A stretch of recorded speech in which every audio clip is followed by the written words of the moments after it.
अनंत कोटि ब्रह्मांड नायक योगी राज प्रभुम श्री सच्चिदानंद सतगुरु साईनाथ महाराज की जय।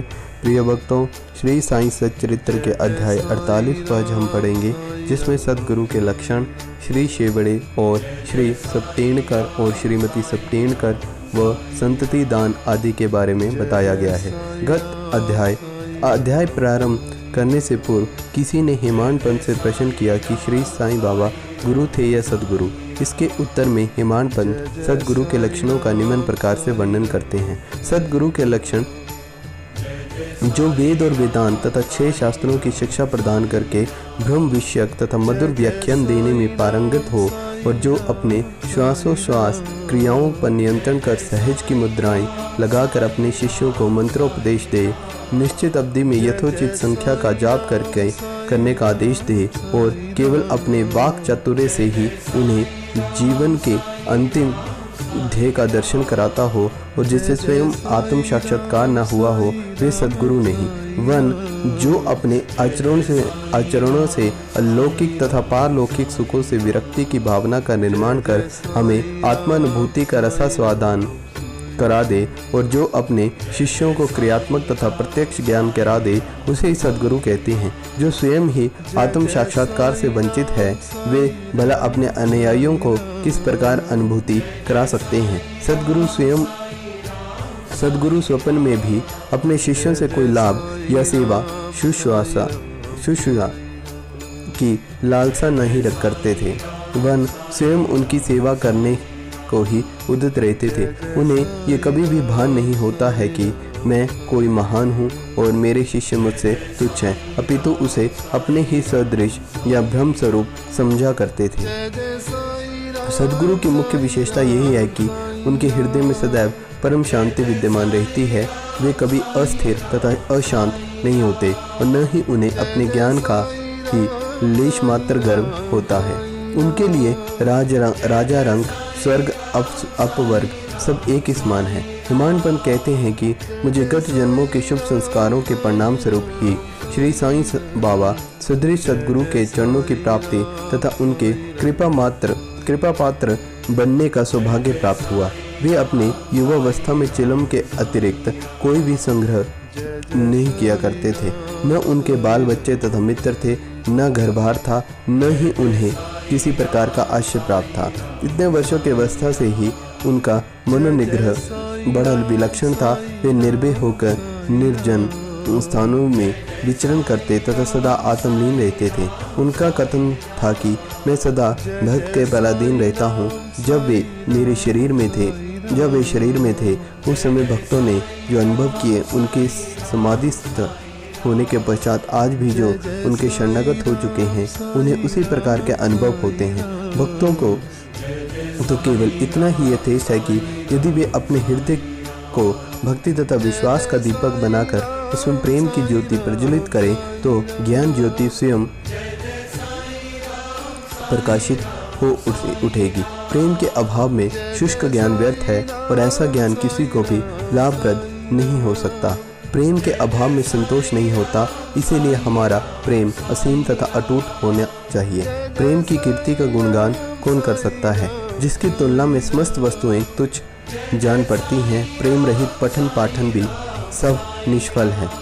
प्रेमांकर के उदय होते ही भक्ति, वैराग्य, शांति तथा कल्याण रूपी संपत्ति सहज प्राप्त हो जाती है।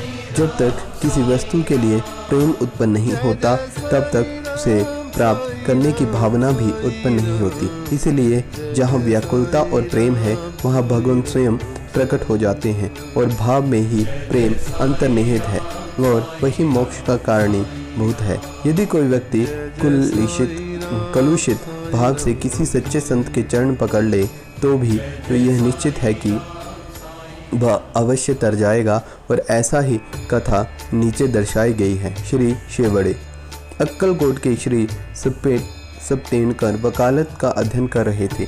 एक दिन उनकी अपनी सहपाठी श्री शेवड़े से भेंट हुई और अन्य और भी विद्यार्थी वहां एकत्रित हुए और सबने अपने अपने अध्ययन संबंधी योग्यता का परस्पर परीक्षण किया। प्रश्नोत्तर से विदित हो गया कि सबसे कम अध्ययन श्री शेवड़े का है और वे परीक्षा में बैठने के अयोग्य हैं। जब सब मित्रों ने मिलकर उनका उपहास किया तो शेवड़े ने कहा कि यद्यपि मेरा अध्ययन अपूर्ण है तो भी मैं परीक्षा में अवश्य उत्तीर्ण हो जाऊंगा। मेरे साईं बाबा ही सबको सफलता देने वाले हैं। श्री सप्टेनकर को यह सुनकर आश्चर्य हुआ और उन्होंने श्री शेवड़े से पूछा कि ये साईं बाबा कौन है जिनका तुम इतना गुणगान कर रहे हो। उन्होंने उत्तर दिया कि वे तो फ़कीर हैं जो शिरडी अहमदनगर के एक मस्जिद में निवास करते हैं। वे महान सत्पुरुष हैं। ऐसे अन्य संत भी हो सकते हैं परंतु वे उनसे अद्वितीय हैं। जब तक पूर्ण जन्म की शुभ संस्कार संचित न हो तब तक उनसे भेंट होना दुर्लभ है।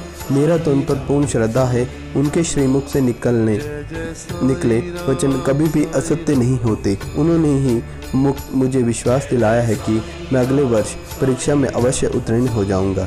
मेरा भी अटल विश्वास है कि मैं उनकी कृपा से परीक्षा में अवश्य ही सफलता पाऊंगा। श्री टेणकर तो अपने मित्र के भी ऐसे विश्वास पर हंसी आ गई और साथ ही श्री साईं बाबा का ही उन्होंने उपहास किया। भविष्य में जब शेवड़े दोनों परीक्षाओं में उत्तीर्ण हो गए तब सप्टेनकर को यह जानकर बड़ा ही आश्चर्य हुआ। श्री सप्टेनकर परीक्षा में उत्तीर्ण होने के पश्चात अक्कलकोट में रहने लगे और वहीं उन्होंने अपनी वकालत भी शुरू कर दी। 10 वर्षों के पश्चात सन इतने में उन्होंने इकलौते पुत्र की गले की बीमारी से मृत्यु हो गई, जिससे उनका हृदय विचलित हो उठा।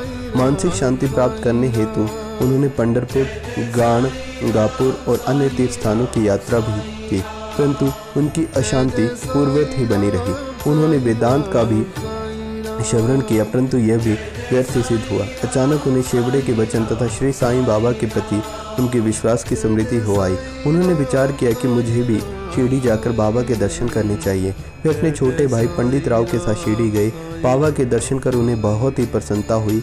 जब उन्होंने समीप जाकर नमस्कार करके शुद्ध भावना से श्रीफल भेंट किया तो बाबा तुरंत क्रोधित हो उठे और बोले, यहाँ से निकल जाओ। टेढ़कर का सिर झुक गया और वे कुछ हटकर पीछे बैठ गए। वे ये जानना चाहते थे कि किस प्रकार उनके समक्ष उपस्थित होना चाहिए। किसी ने उन्हें बाला शिंपी का नाम सुझा दिया।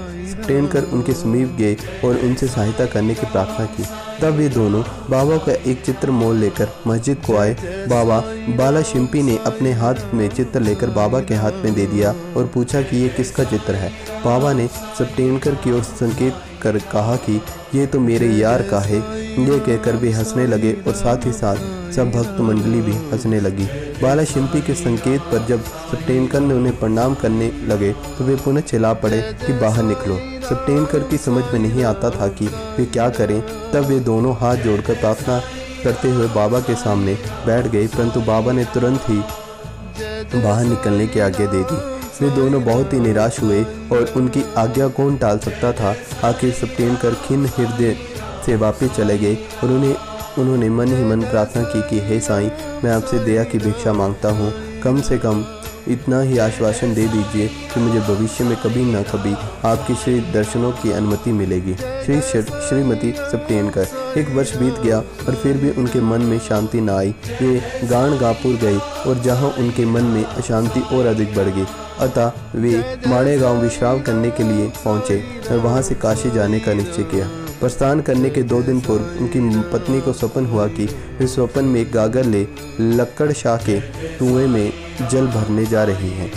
वहाँ नीम के नीचे एक फ़कीर बैठा है और सिर पर एक कपड़ा बंधा हुआ है। फ़कीर उसके पास आकर कहने लगा कि मेरे प्रिय बच्ची, तुम क्यों व्यर्थ कष्ट उठा रही हो? मैं तुम्हारे गागर निर्मल जल से भर देता हूँ। तब फ़कीर के भेष से वे खाली गागर लेकर ही लौट आई और फ़कीर भी उसके पीछे पीछे चलाया। इतने में ही घबराहट में उसकी निद्रा भंग हो गई और उसने आंखें खोल दी।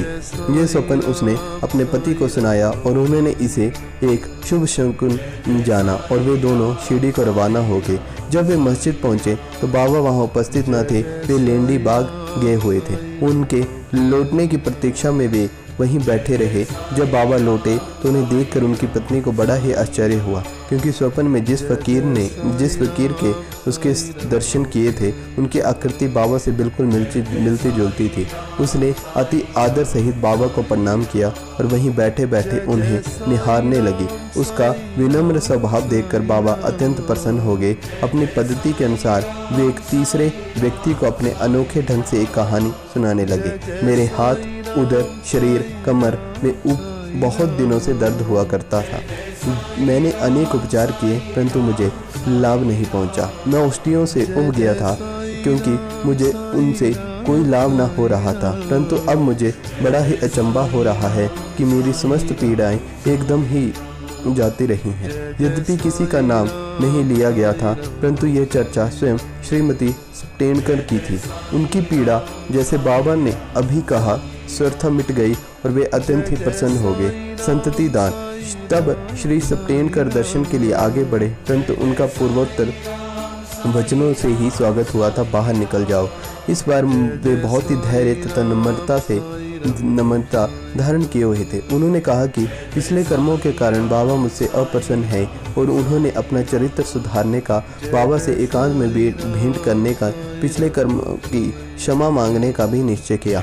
उन्होंने वैसा ही किया और अब जब उनका मस्तिष्क अपना उनके श्री चरणों पर रखा तो बाबा ने उन्हें आशीर्वाद दे दिया। श्री सप्टेनकर उनके चरण दबाते हुए बैठे ही थे, इतने में एक गडेरिन आ गई। बाबा कमर दबाने लगी और तब वे सदैव की भांति एक बन्ही की कहानी सुनाने लगे। जब उन्होंने उसके जीवन के अनेकों परिवर्तन तथा उसके इकलौते पुत्र की मृत्यु का हाथ सुलाया तो सप्टेनकर को अत्यंत ही आश्चर्य हुआ। जो कथा वे सुना रही हैं वे तो मेरी ही है। उन्हें बड़ा ही अचंभा हुआ कि उनको मेरे जीवन की प्रत्येक बात का पता कैसे चल गया। अब उन्हें विदित हो गया है कि बाबा अंतर्यामी हैं और सबके हृदय का पूरा रहस्य जानते हैं। ये विचार उनके मन में ही आया था कि गडेरिन से वार्तालाप चालू रखते हुए बाबा सप्टेनकर की ओर संकेत कर कहने लगी कि ये भला आदमी मुझ पर दोषारोपण करता है कि मैंने ही इसके पुत्र को मार डाला है। क्या मैं लोगों के बच्चों के प्राण हरता हूँ? फिर ये महाशय मस्जिद में आकर अब क्यों चीख पुकार मचाते हैं? अब मैं एक काम करूँगा, मैं उसी बालक को फिर से इनके गर्भ में ला दूंगा। ऐसा कहकर बाबा ने अपना वरद हस्त सप्टेनकर के सिर पर रखा और उन्हें सांत्वना देते हुए कहा कि ये चरण अधिक पुरातन तथा पवित्र हैं। जब तुम चिंता से मुक्त होकर मुझ पर विश्वास करोगे तभी तुम्हें अपने ध्येय की प्राप्ति हो जाएगी। सप्टेनकर का हृदय गदगद हो उठा। तब अक्षुधारा से उनके चरण धोकर वे अपने निवास स्थान पर लौट आए और पूजन की तैयारी कर नैवेद्य आदि लेकर वे सप्तनिक मस्जिद में आए। वे इसी प्रकार नित्य नैवेद्य चढ़ाते और बाबा से प्रसाद ग्रहण करते रहे। मस्जिद में अपार भीड़ होते हुए भी वे कहाँ जाकर उन्हें बार बार नमस्कार करते थे। एक दूसरे से सिर टकराते देखकर बाबा ने उनसे कहा कि प्रेम और श्रद्धा द्वारा किया हुआ एक नमस्कार ही मुझे पर्याप्त है। उसी रात्रि को उन्हें चावड़ी का उत्सव देखने का भी सौभाग्य प्राप्त हुआ और उन्हें बाबा ने पांडुरंग के रूप में दर्शन दिए। जब वे दूसरे दिन वहां से प्रस्थान करने लगे तो उन्होंने विचार किया कि पहले दक्षिणा में बाबा को 1 रुपया दूंगा।